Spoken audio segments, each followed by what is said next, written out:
Well, what the hell? It's JLL, that Gnostic teacher on the internet.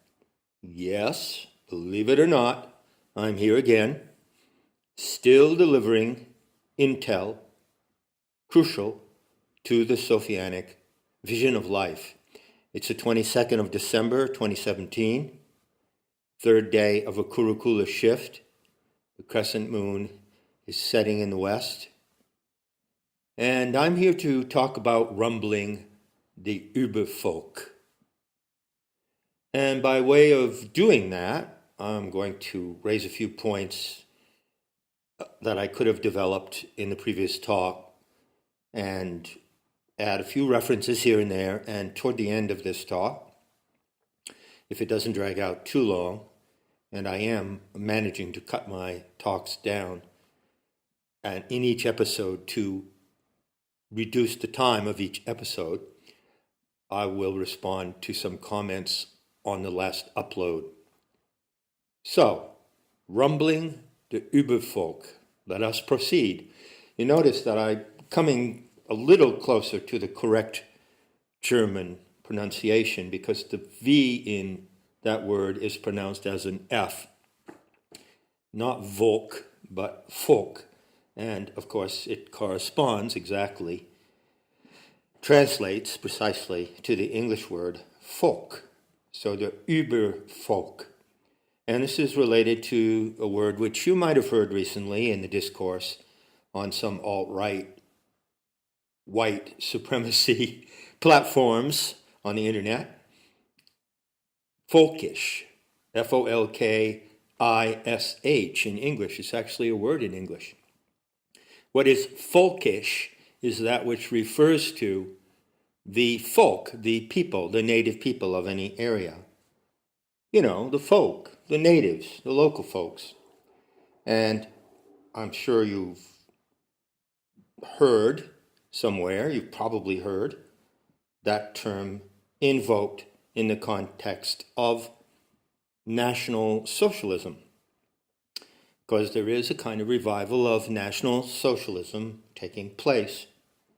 National Socialism, or the National Socialist Workers' Party, formed in Germany by Adolf Hitler, is an historical event of that time, and it's a unique historical event because it so happens that through the ideology of the NSDAP, should call it NSDAP, National Socialist Democratic Workers' Party, okay, not Nazi, which is anti-German hate speech and should be prosecuted as such if those who deem themselves fit to do so are bent on prosecuting hate speech. They could take it from the top, as far as I'm concerned, and prosecute anyone using the term Nazi as an attack or a slander, which is clearly hate speech directed toward Germany and the German people.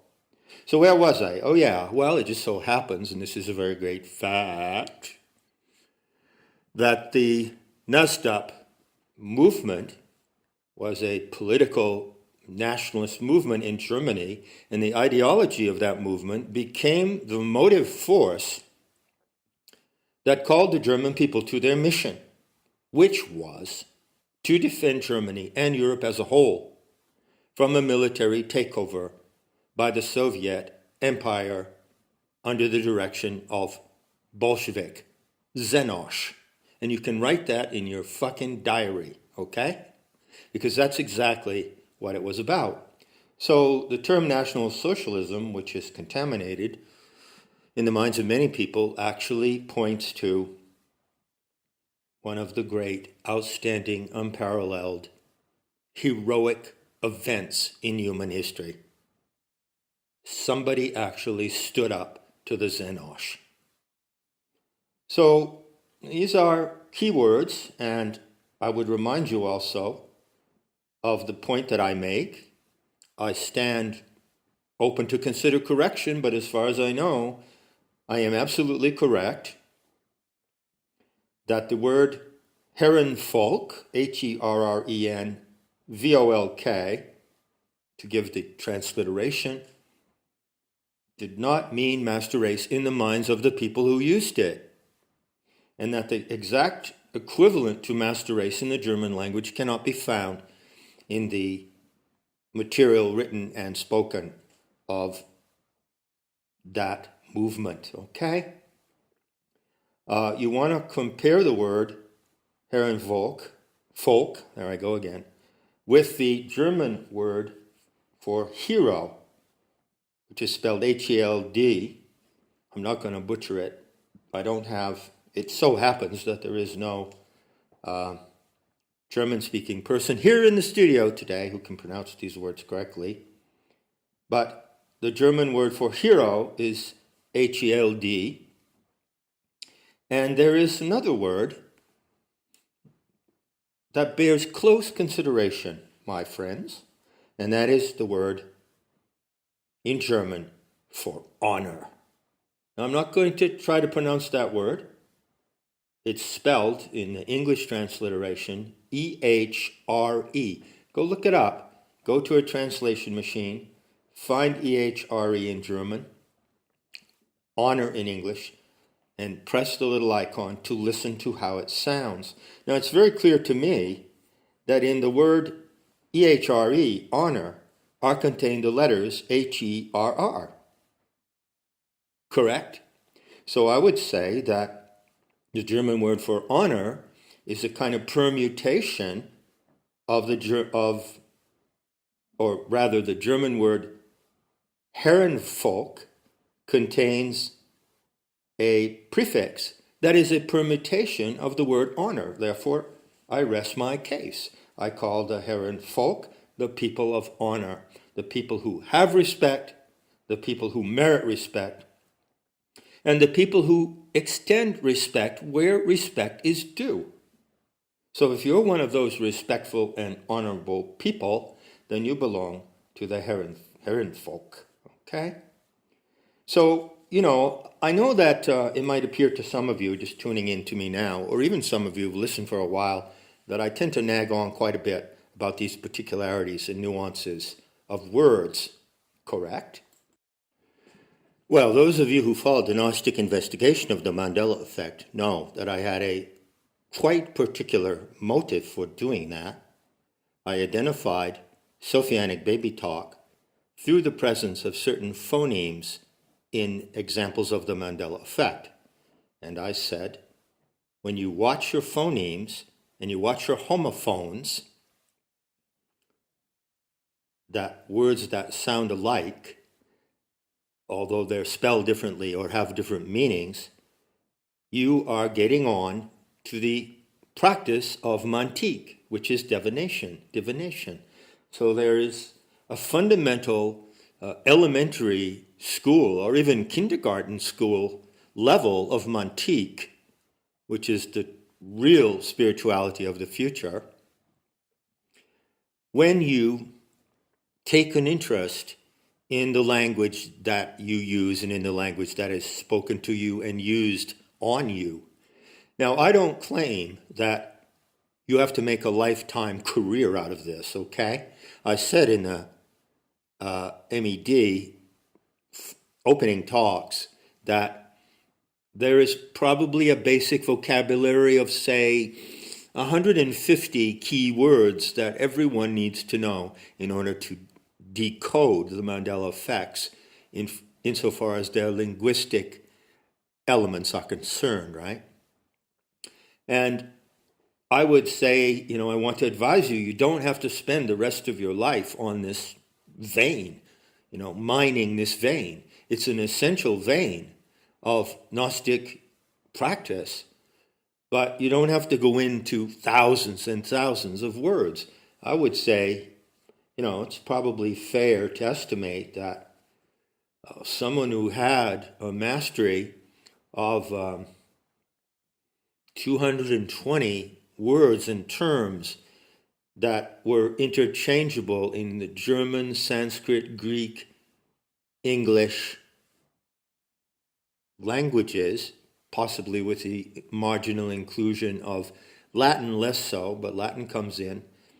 Russian slipped into the Mandela effect. Noxema, sema meaning pretty in, not Russian, Tibetan, Tibetan slipped in the word zema of Noxema.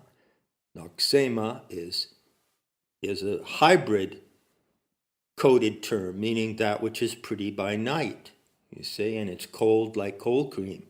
And I said that it was cold like cold cream years before it ever came up as a clue in the Mandela effect. And those who follow planetary tantra will attest to that. Those who have read Severed Rose on metahistory.org will attest to the fact that I said that the organic light feels like cold cream on your skin, cold melon, cold cream, mentholated, noxema. So back to what I was saying, you would be brilliant at mantique if you had a mastery of 200 such phonemes in interchangeable terms, but they wouldn't be in all languages. And they occur much less frequently outside of this primary language cluster. You know, someone asked me a question, well, is the Mandela effect, as far as its linguistic instances go, being propagated exclusively in English? And I have to say, yes, it is. But it's being propagated in English and German simultaneously. English and German become largely interchangeable in some instances of the encoding and decoding. You're not going to find a full-blown array of linguistic Mandela effect evidence in French. No way. Nor in Spanish. Some instances, maybe. Now, as far as the translations of the Bible go, from King James Version in English into other languages, I believe that the Mandela effects in the English language Bibles would be repeated in Portuguese, Spanish, French, Serbian, whatever, have it. But as a rule, there is a discernible and undeniable language bias in the Mandela effect. Why is that? I explained. Because the agency behind that effect, the planetary animal mother, the entelechy of the living earth, the sovereign, plenary sovereign intelligence of the earth, which is the agency behind the Mandela effect and what now follows the Mandela effect, wants to work and seeks to work efficiently and to reach the largest number of people in the most user-friendly way. That is why the Mandela effect relies strongly, or relied upon, American pop culture, because that is the most widespread medium on the planet. So yes, there is a language bias, and if you're French-speaking or Spanish-speaking, well, you have a challenge to find examples. I'm not saying you wouldn't find examples in your native languages, but by far, the instances that are significant are to be found in the English, the German, the Sanskrit, the Greek, and that particular agglomeration of what used to be quaintly called the Indo-European language group. Okay? Now, I'd like to also mention, in regard to pronunciation of words and playing with words, I'd like to also remind you that magic is spelling. And spelling produces words. Therefore, there is magic in words. How many times have you heard from some blowhard, self-announced esoteric teacher on the internet, like Mark Passio? How many times have you heard from dudes like that about the power of the words, power of words, you know? The word is a tool of magical invocation and so forth. Yeah, but then you haven't got that power, have you? You can learn about it, you can play with it, you can pretend that you have it. But what's it like when you really have it? Well, look at me, because I really have it. And I can tell you it's teachable and transmittable. So just hang on, okay? It's worth noting that I'm sitting down, by the way, and I'm even leaning back. So this is revolutionary for me. It's worth noting that The pronunciation of the name of the planetary animal mother is Sophia, rhymes with desire. It also rhymes with defiance. Phi. Phi is a curse. Phi is a word that is used to curse or to expel or to drive away. Phi. Phi. You see? That magical sound, phi, brings to mind a Tibetan equivalent, which is fat. Fat. Fat is a word used to drive away and expel demons in Tibetan magic. So it's Sophia, desire, defiance. Okay? Whereas what kind of a subliminal acoustic messaging reaches your auditory circuits through the name of the AI fembot, Sophia, Fia. There's fear in that name. There's also fee. There's a fee in that name. You're being charged a fee. You're being charged. You're being made to pay to be alive. Fiat. You have to pay with real blood and real work, and all you get in return is fiat money, which comes to you at a high interest rate. And then you have to pay back that fiat money with more of your blood and sweat, you see? So there are a series of embedded subliminal messages in both these names.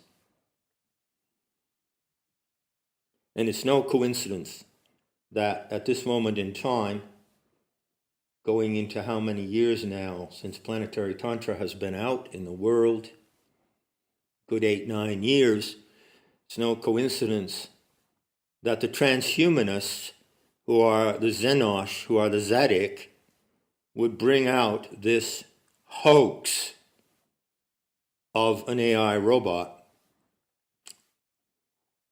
at the very moment when the Gnostic teacher has brought to the world the very great fact that the Aeonic Mother has agency.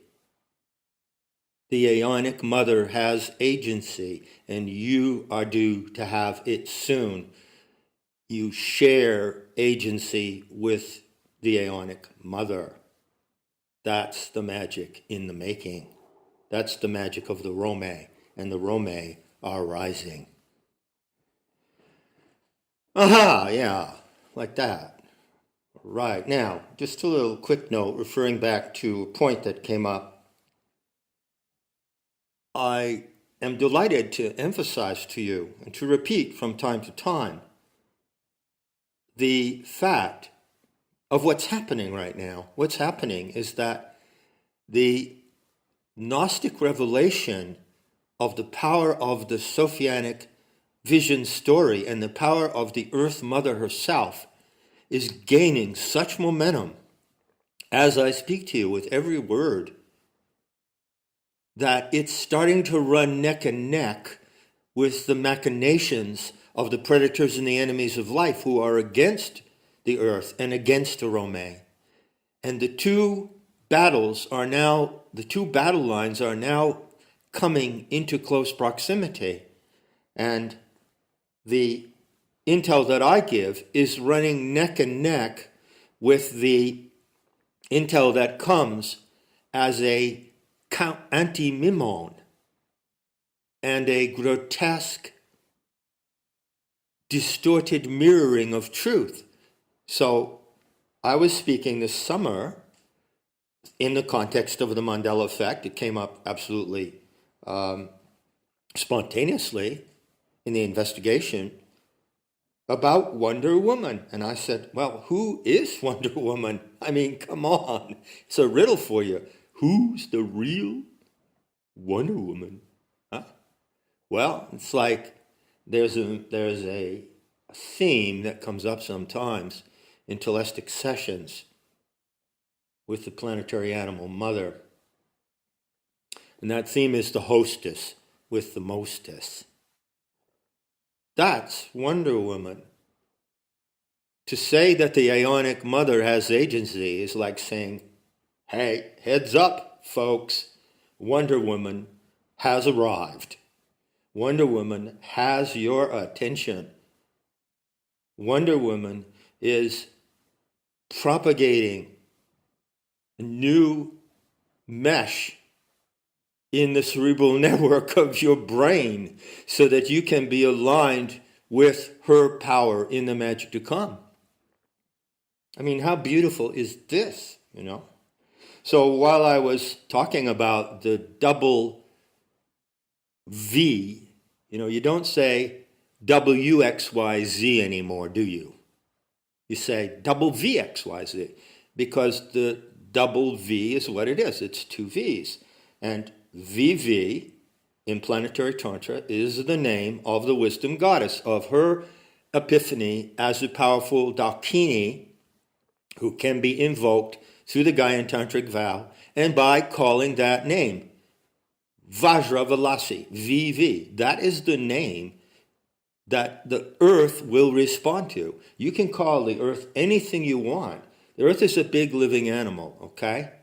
You can call it Gaia, you can call it the name of any goddess that you can think of, and there are hundreds and hundreds of names. In fact, in the original version of the Gaian Tantric vow in planetary Tantra, I think I listed about 40 of the names by which she has been called. But she won't answer to any of those names. There's only one name that you can use to call her to get her attention. And so the initials for that name are VV. And those in planetary Tantra love this VV business. And we have tons of fun talking about VV. So I was talking about VV. I was pointing out that VV is represented in the orthography of the film The Witch, where the word witch is spelled actually with two separate V's that are not joined. So it really means the VV itch. That was the first signal I got of the Mandela effect, even before I knew what it was. Are you on to that? I mean, how delightful is that? The VV itch, witchcraft. There is an infernal wave of witchcraft coming over this planet as I speak. And that wave is so awesomely beautiful that nothing can stand against it, against the power of that beauty. And it is, I advise you, the beauty that kills. So there I was talking about Wonder Woman, and it turned out that crap blockbuster Hollywood-produced film, which I think really bombed, was starring an Israeli woman. And this Israeli woman, I won't bother to say her name because I would have to go and wash out my mouth with a quart of Stoli screwdriver. This Israeli woman, it so happens, if you go on Wikipedia and click to the reference, is married to an Israeli gentleman, and they have a business in Tel Aviv, and one of their aspects of their business is a very, very expensive 4- or 5-star hotel. And do you know what the name of that hotel is? It's called the Neve, Neve, Tzedek. Tzedek, which is a variant spelling of Zedek. So I didn't know that at the time, but they are encoded in association in the circumstantial evidence, you could say. Encoded in the circumstantial evidence connected with the Israeli actors who represents Wonder Woman, who is a counter-mimetic distortion of the real Wonder Woman, owns a hotel that's called Zadok. Probably means the new Zadok. So if you want to be really chic, Zadok, go to their hotel. It gets advertised online on the internet. So we come to the operative word, and at minute 24, I'm not doing too bad. Might possibly be able to finish in 24 more minutes, so let's see what I can do. Rumbling the Ubervolk, right? How do you rumble the Ubervolk? Well, you plant a charge out there in the exopsyche. The exopsyche and the endopsyche are terms in planetary tantra. The endopsyche refers to like the inner part of your skin, underneath the skin that you can touch. So that's where the subconscious operates. That's where suggestion, imagination, reverie, and memory operate. Those are functions of the endopsyche. The exopsyche is the sphere of all mental, verbal associations, verbal visual associations that are acceptable to discuss. It's what's outside the so-called Overton window, I believe, if I'm using that, or inside the Overton window, if I'm using that term correctly. So once you've stated something and it catches on, then you've put it into the exopsyche. So what has the Gnostic teacher done at the winter solstice 2017? He put the term Zads into the exopsyche. This is like planting semtex in the innermost sanctuary of the Zenosh. This is like sneaking in with a commando, a calico warrior commando team, and planting semtex. Once it gets out what Zads is, it's game over for the Zenosh. That's how powerful this word is. Now, I want to point out, I give a lot of credit to those valiant and courageous investigators, many of them individuals who are not paid for what they do, who have put tremendous effort into, exposing the Zenosh, exposing the lies around the issue of anti-Semitism and persecution of the Jews and so forth and so on. There's a tremendous amount of material on the internet. Some of it's corrupted, some of it is disinfo, some of it's controlled opposition, but still there is a tremendous amount of valid information on the internet about the workings of the enemies of life and the psychopaths who rule the social order in our time. And so there's no lack of case studies and exposés for you to consider if you want to become wise to the JQ. But what I'm saying is, getting out the word Zadik and Zadikim is another story altogether. That ratchets up. That disclosure ratchets up the battle. It really does. So bear that in mind, and bear in mind that it is semtex. I'm placing it in your hands. I'm placing it in your minds. But don't blow yourself up with it, okay? Treat it carefully, and treat it with respect. Talk, okay. Fine so far. I'd like at this point to make a couple of quick corrections.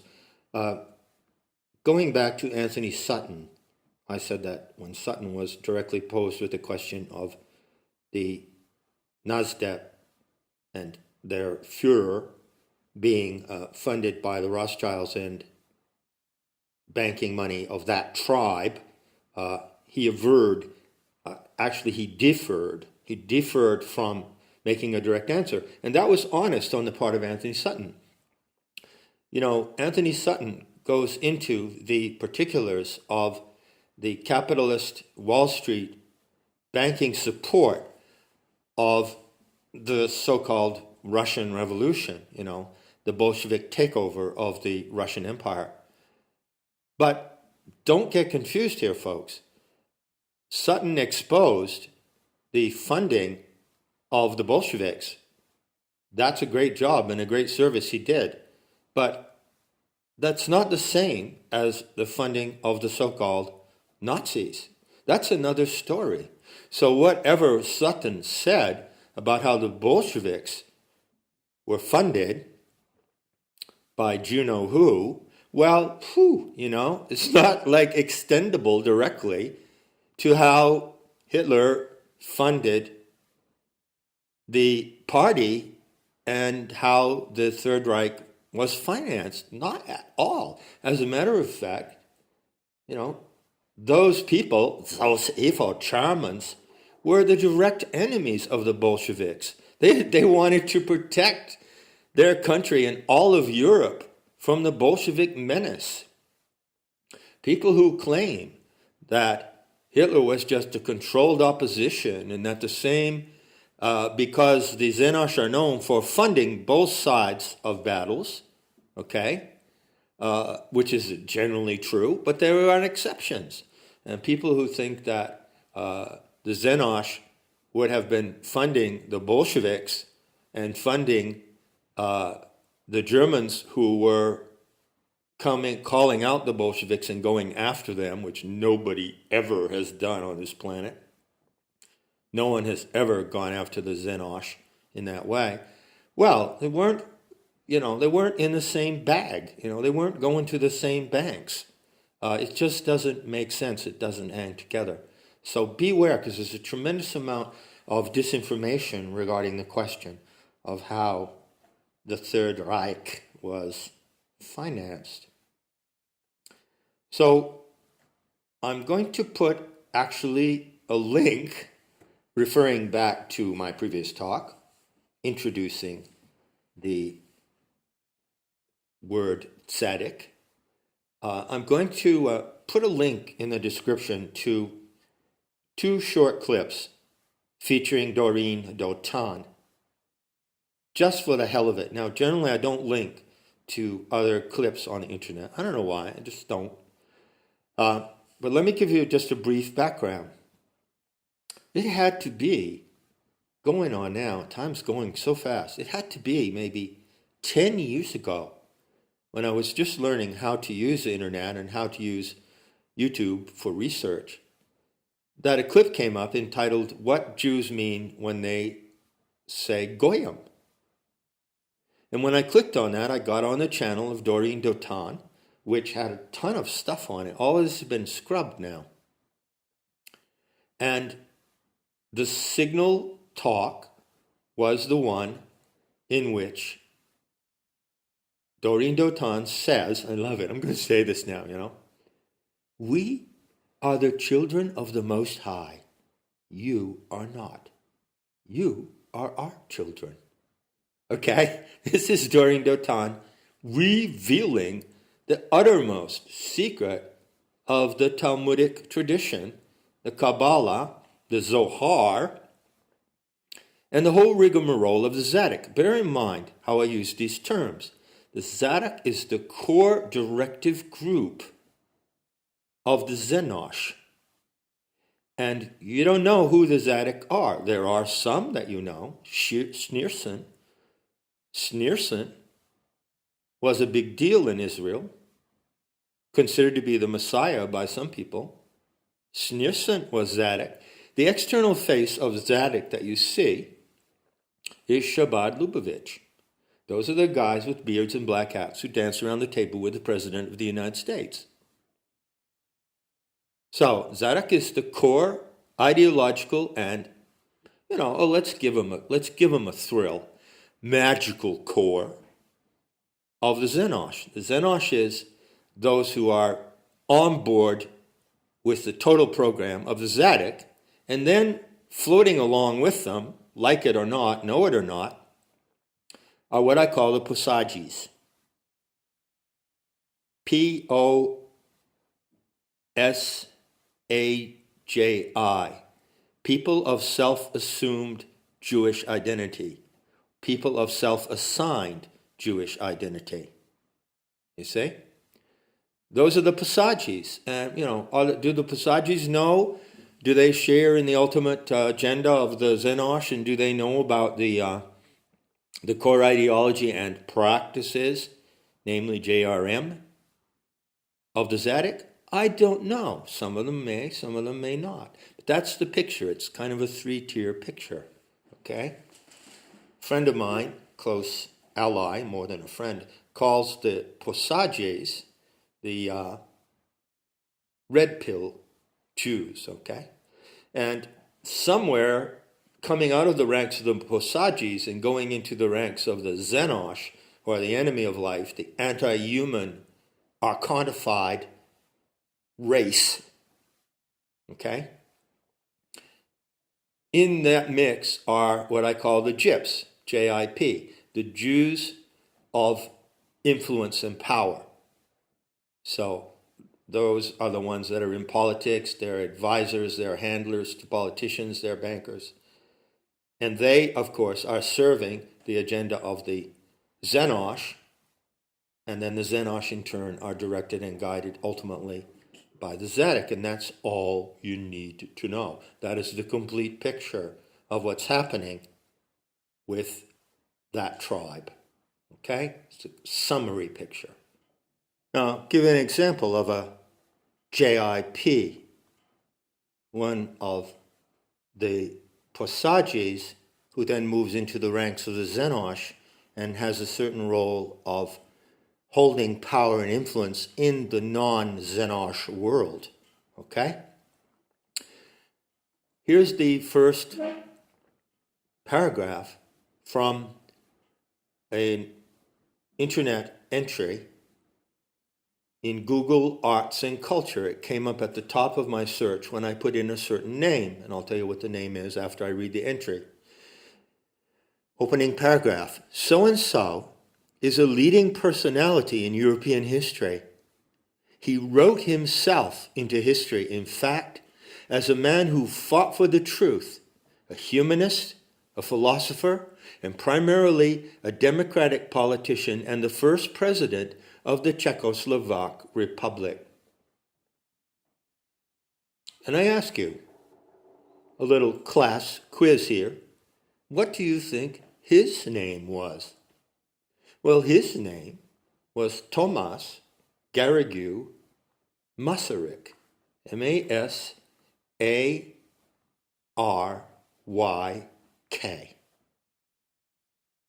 And he became president of the Czech Republic in 1918. And that was 19 years after the trial that I cited concerning the JRM of Maria Klima.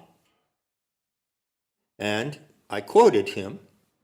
I quoted his article that he wrote. It was a brochure he wrote in defense of the person accused of this murder, which was deemed to be a JRM simply because it had all the signs of a JRM.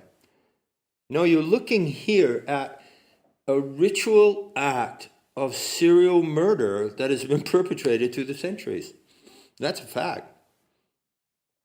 And when you begin to look into it and investigate it, you find that there's an enormous body of evidence supporting the case that this does actually occur. Whereas if you bring up the subject in polite conversation, you will be called a number of names and you will be told that that matter, that accusation called blood libel, is simply the most hideous of many false and groundless accusations leveled against a blameless and innocent people. That's the narrative that is associated with JRM. So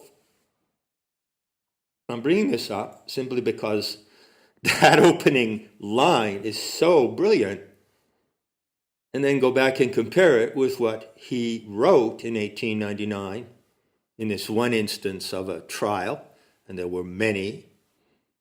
I have to mention about the evidence of these trials. Just a minute, let me remind myself. Okay, finally, in closing on this tedious and gruesome, disgusting, vomitaceous subject, just let me say that the testimony that came from that man in 1899 might have had something to do with him becoming the first president. of Czechoslovakia. I leave that to your discretion to consider. Okay? Remember that I said when it comes to the investigation of JRM and the incidences of it that have achieved attention in the world press, and that was one of them, the Baylis one of 1913 being probably the most famous, the Baylis trial of Menachem Mendel Baylis came up at the end of the Gnostic investigation of the Mandela effect in association with the vampire clue, the vampire cluster. Okay? And in these incidences of cases which receive international attention, there are in some cases massive historical and political decisions that are pivoting on these trials. You know, it's a fact, if you read the history of the life of Isabella of Spain, The Last Crusader by Walsh, James Walsh, I think. Fantastic book. You have to get the edition before 1936. And you'll find in there this remarkable fact. Isabella of Spain, Queen of Spain, had in her possession for 10 years a directive in the form of a sort of papal bull, a directive from Rome regarding her authority to expel the Jews from Spain. She had this document for 10 years and took it around with her, and it left it sealed. It had the seal of the Pope on it. You know, Isabella had a lot to deal with, and she deemed it not good for the country and the nation of Spain, which she basically founded in the modern sense, to open that document and to implement the directive to expel the Jews from Spain, for which there was the backing of Rome. She waited 10 years. If you want to know why she waited 10 years, go read the book. It's an absolutely fabulous book. And what a story it tells, and how contemporary and mirroring to the situation today. And in that book, you will find 2 long chapters dedicated to a case of, guess what? Drum roll, please. JRM in Spain. And it was that case, that single case of JRM in Spain, that finally tipped the scales and finally brought Isabella to the point where she broke that seal and she proceeded to expel the Jews from Spain. So I cannot emphasize to you enough, that's just one example. There are 3 or 4 others I could expound on at length here, where momentous events in history were hinging upon these cases. These particular instances of a ritual serial murder that is perpetrated through the centuries by a particular group. And there is a term, the Zadik Shakhtar. That's an actual term in the language of the tribe. The Zadik Shakhtar, the righteous butcher, is the particular member of the Zaddikim Talmudic order, lineage, who performs this ritual. Usually, or always, the victims of this ritual are not abducted by the Shakhtar. And so in the case of Baylis, for instance, and also in the case of the individual accused of the murder of Maria Klima, it's probably true that that vagabond did not murder Maria Klima, but he delivered Maria Klima to the Zadik Shakhtar. You see, this is how it works. You think Hannibal Lecter was spooky. This is real. By the way, on the subject of the Baylis trial in 1913, I believe I said in the talks on the Mandela effect that Baylis had been convicted. That's not true, and I regret having said that. He was certainly convicted in the public opinion and in the minds of the Russian people at the time. But again, if Baylis, like the individual in the case of Maria Klima, what's his name? Yeah, Leopold Hilsner. Well, both Hilsner and Baylis would have been brought up for trial for murder. But you see, there's a trick here. There's a way out. Because if they are merely accomplices to the actual murderer, and if they're brought up on trial for murder, because, for instance, in the case of Baylis, there were numerous witnesses who saw him abducting the child, the young boy, Yushinsky, a Russian boy, well, it's not going to pan out in court, is it? Because the accomplice to murder is not identical with the murderer. So, in the Baylis case, he was acquitted. And that was at the cost of, what is it? The records say 50 million rubles. 1913, do you know how much 50 million rubles comes to? About $8.8 million at that time was expended, and the pressure in the international press and the pressure from Xenos organizations all around the world to spring Baylis resulted in an acquittal. But in a way, the acquittal was correct because it was not Baylis who murdered the boy. It was probably Feivel Schneerson. The name of Feivel Schneerson was found in the personal records of Baylis. And Schneerson is a name known to be associated with, more than that, a name that identifies this lineage of the Sadic Shakhtar. So this is pretty heavy stuff, folks. And don't get a bad case of indigestion over this. As much as it has to be said, and as much as it has to be elucidated, don't hold your attention there. Keep your attention open to receive the magic and the power that comes through agency with the Aeonic Mother, because it's only through the co-dynamic of power sharing with the Divine Mother planet that this situation can be corrected. So dwell on the correction. Dwell on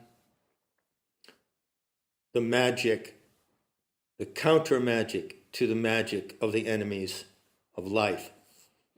That is the only real magic. And that magic is known to be real and known to be true and authentic and deathless and impervious when you demonstrate it. So get prepared to demonstrate it. So that correction was important. And just going back to Doreen Dotan, so I discovered this remarkable talk by her about 10 years ago. Then it was all scrubbed.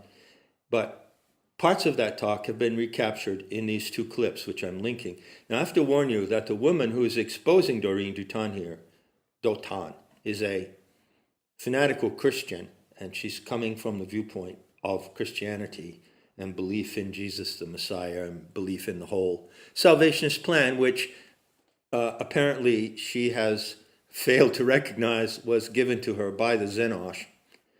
Anyway, minor point there. So one thing that the woman commenting says, and I find her comments to be quite astute and funny, is that Doreen Dotan, in exposing the innermost secret doctrine of the Talmudic Jews, without saying the word tzaddik, by the way. Her husband, her handler, who's filming her, is tzaddik. She doesn't say that word, does she? Is exposing also the secret teachings of the mystery schools, according to the Christian commentator. This is entirely, utterly wrong. What was taught in the mystery schools has nothing whatsoever to do with the insane archonic ideology of the Ubervolk expounded by Doreen Dotan. So be advised on that. And enjoy it. It's really quite funny to see this pasty-looking female sausage in a muumuu telling you that she is God incarnate and she created you and keeps you alive by her prayers. Yeah, Doreen Dotan, the divine milk sausage. Although it's kind of an insult to sausage. Well, anyway, I'll let it go. So there you have it. I think I'll kind of round out at this point, and I won't go into comments or responses to your comments on the recent talk, but they're brilliant, and I enjoy them all and value them immensely. Give me courage. I see you're keeping the faith in the Rome. The Rome is rising. So until you hear from me again, when I pick up some of these threads and weave in some others you haven't seen yet, heed the obvious and hold to correction. There's your best chance for a future worth living.